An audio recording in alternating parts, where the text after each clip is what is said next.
오늘 저는 사실 운동을 몸담고 일구어왔던 민주당을 떠나고자 이 자리에 섰습니다.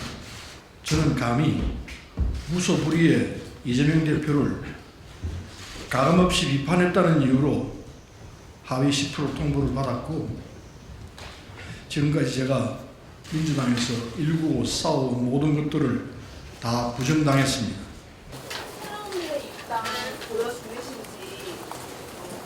고민하고 있습니다. 새로운 미래가 자신이 진짜 민주당이라고 말했는데 여기에 대해서 어떻게 평가하시나요? 그 평가가 틀리지 않을 것이라 생각합니다만은 솔직히 말씀을 드리겠습니다. 제가 소속돼 있는 부천시을 지역 위원들, 기초위원, 광역위원 모두와 함께 의견을 나눠보았습니다. 근데 지역에 있는 그분들은 무수석이 좋겠다고 얘기를 하고 있습니다. 또 다른 동료 국회의원들과 얘기를 해도 의견들이 많이 나뉘고 있습니다. 그래서 어떤 방향으로 가야 될지 솔직히 아직 결정을 못하고 있습니다. 민주연합이라는 모임 꾸려서 집단 탈당 논의하신다는 보도도 나왔는데 그거랑 관련되신 건가요? 뭐 관련이 있죠. 그래서 지금 현재 함께 한꺼번에 행동을 하지 못하는 이유는 많은 의원들이 민주당에 대한 애착 때문에, 민주당에 대한 사랑 때문에 결정을 못하고 있는 형편입니다. 그래서 차례차례로 탈당을 하든지 아니면 다른 방식으로 민주당의 변화를 요구하는 형태로 나올 거라고 생각을 합니다. 제가 먼저 한다고 생각하시면 될 것 같습니다. 탈당 비대하는 의원님들의 지금 유동적이기 때문에 지금 당장 제가 몇 명이라고 말하기보다는 차근차근 진행되는 걸 지켜보시는 게 정확할 것 같습니다. 전에 인터뷰에서 5명 이상이라고 말씀하셨는데 그런 게 있을까요? 그 정도는 되지 않을까 생각하는데 그것도 상당히 유동적이라는 걸 말씀드립니다. 오늘 탈당기를 계십니까? 네, 오늘 오후쯤 탈당계가 낼 것 같습니다. 혹시 창당까지도 좀 고려를 하시는 건지? 장담은 물리적으로 시간이 안 될 것 같습니다.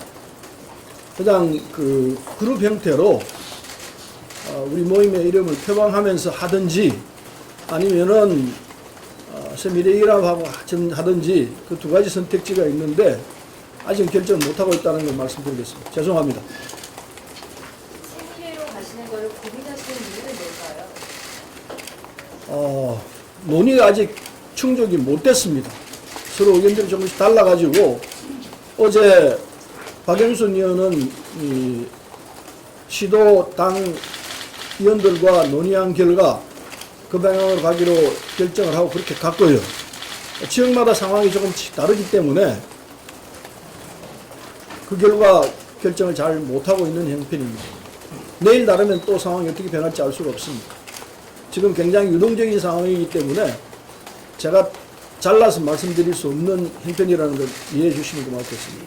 김만영 대표님이랑 연락을 좀 하셨는지 연락을 하고 있습니다. 어떤 대화를 하셨나요? 대화 내용까지 공개하고 싶지는 않습니다. 기다려달라고만 얘기했습니다. 그 새로운 미래로 가거나 아니면 무소불 연대를 하시건 이렇게 여러 상황이 있는데 뭐 어떤 결정하시건 민주당에서 이재명 대표에 많이 문제 제기를 하는 의원들과 협력을 하실 계획인지. 그건 당연하죠. 탈당을 하거나 또는 어떤 형식의 이 형태가 되더라도 이재명 대표가 하고 있는 행태에 대해서는 가차없는 비판을 하게 될 것입니다. 그 논의를 오늘도 하실 계획이신가요? 그 의원님들과? 계속 논의를 하고 있습니다. 원내대표가 어제 탈당 만료했는데 어떤 얘기 나왔습니까? 뭐 제대로 대화를 못했습니다. 탈당을 하지 않더라도 그 안에서 변화를 민주당에서 이제 추구하는 사람들도 있을 거라고 말씀하셨는데 서영님께서는 탈당을 하지 않고는 방법이 없다고 생각하십니까? 저로서는 탈당을 안 하면은 경선을 받아들여야 되는데 경선을 하게 되면은 제가 이길 수가 없습니다. 30% 제가 받은 이 표수의 30%를 감산하고는 어떤 후보가 와도 제가 그걸 이겨내지는 못합니다. 따라서 경선을 않고 민주당이 있을 수 있는 방법은 출마를 포기하는 겁니다. 근데 출마를 포기하는 것은 방법이 아니라 생각하고, 과거에 이해찬 대표는 세종시에서 무소속으로 출마해서 당선됐던 전례가 있습니다. 그런 전례도 있고 해서 이재명 대표의 이 잘못된 행동을 막을 수 있는 방법은 총선에 출마해서 그걸 국민들에게 알리는 것이 필요하다. 이런 입장에서 출마하려고 하고 있습니다. 출마를 하기 위해서는 탈당을 할 수밖에 없다는 결론이 나왔습니다. 자, 변화를 위해서 불출마의 방법은 적절하지 않다고 보십니까? 불출마를 하게 되면 그냥 승복하고 받아들이는 결과이기 때문에 그건 불의를 보고 받아들이는 결과라서 저로서는 용납할 수 없습니다. 어떤 형식이든 그건 불의라고 외치고 그리고 그와 싸워야 한다는 게 지금까지 제가 살아왔던 제 인생의 길이었습니다. 이번 선거에서 정권 심판론과 이재명 대표 심판론 두 가지 중에서 어떤 게 더 셀 거라고 보십니까? 둘 다 지금 외치고 있습니다. 둘 다 외쳐야 한다 생각하고, 대선 전까지는 이재명 대표를 지지했던 이유는 그래도 윤석열보다는 낫다.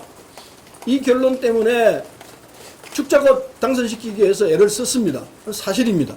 양심껏 애를 썼습니다. 근데 지금 와서 보니까 우리 국민 일반이 윤석열 정권을 비판하고 있는 건 틀림없습니다. 심판해야 한다는 의견이 굉장히 솟구쳐 있습니다. 한편 이재명 대표에 대한 비판도 그에 못지않게 센 상태입니다. 제가 지금 앞장서서 기자회견하고 있는 현장도 그런 이유라고 생각하면 되는데, 따라서 지금 어디가 더 낫고 어디가 덜 나쁘다 이 얘기를 하기가 쉽지 않습니다. 그래서 결론이 제가 무소속이냐 아니면 새미래연합이냐 이걸 갈등하고 있는 현장이라고 보시면 될 것 같습니다. 그 지역에서는 무소속을 더 권유했다고 하는데 뭐 이유가 있을까요? 논의를 좀 더 해봐야 합니다. 거기까지 논의는 못했습니다.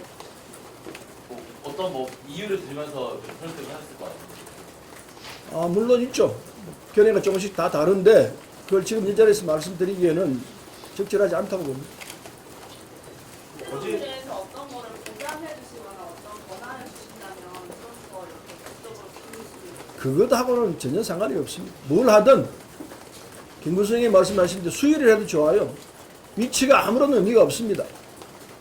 아무 상관이 없고 뭘 하든 아무 상관이 없이 때가 되면 다 합치질 수 있을 거라 생각합니다. 어제 의총장에서 이재명 대표에게 다시 한번 사퇴하라는 말씀을 하셨죠. 했습니다. 마지막 기회라고 이야기했습니다. 제가 몇 차례에 걸쳐서 대선 치고 난 뒤에 사퇴를 해야 한다고 주장했습니다.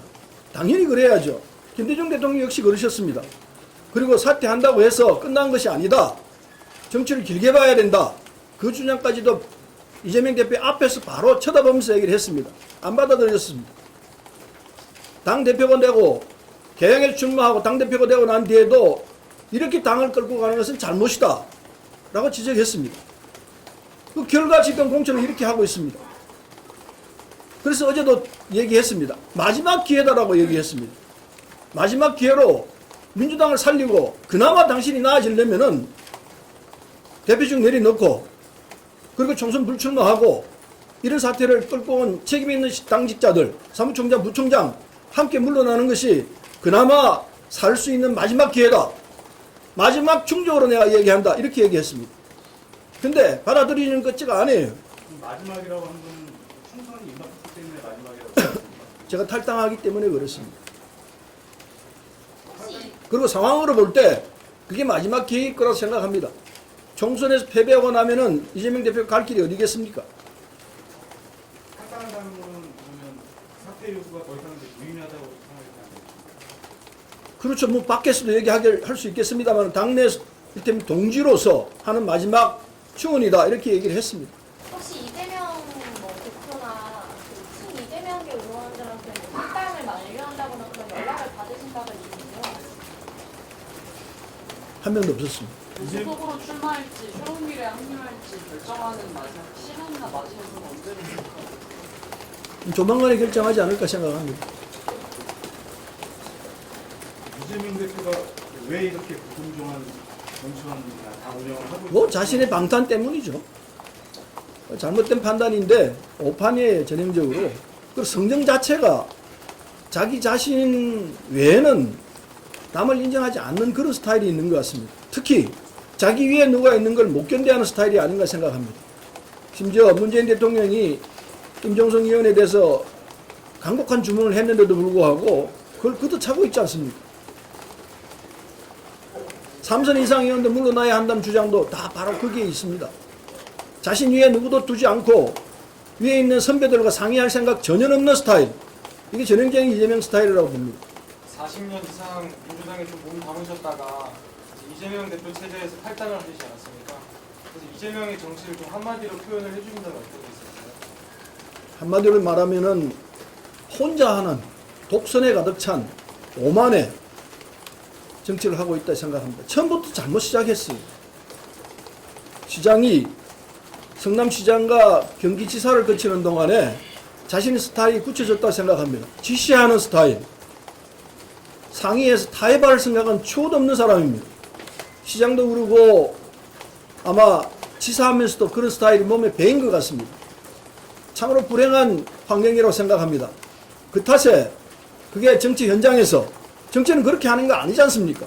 서로 대화하고 타협해서 내가 조금 물러나고 상대방 양보를 얻어내고 이게 정치의 기본인데 이재명 대표는 그런 걸 전혀 모르는 것 같아요. 자기가 결정하고 하면 다 따라와야 되고 그게 선이고 그게 정이고 이렇게만 생각하는 것 같습니다. 그러니까 독선에 아주 가득 물들어 있는 사람입니다. 그래도 아까 여기 연상군 같은 그 표현을 쓴 거는 좀 과한 표현이 아니라 그냥 뭐 과하다고 생각되지가 않고요. 역사적 사례에서 보면 그런 형태가 가장 리얼하게 전달될 거 아닌가 생각을 합니다. 결정 내리기까지 당 원로들이나 동료들 선배들이랑 좀 논의하시고 논의했습니다. 다들 분노하고 있어요. 신경을 좀 밝혀주시면. 뭐 심경에 뭐 울고 싶은 심정이죠. 혼자 있으면 콩콩 울고 싶은데 근데 지금 울고 있을 때가 아니라고 생각합니다. 결연히 일어나서 잘못된 것과 싸워서 바로 잡아야 한다고 생각합니다. 저는 그렇게 살았습니다. 앞으로도 그렇게 살 겁니다.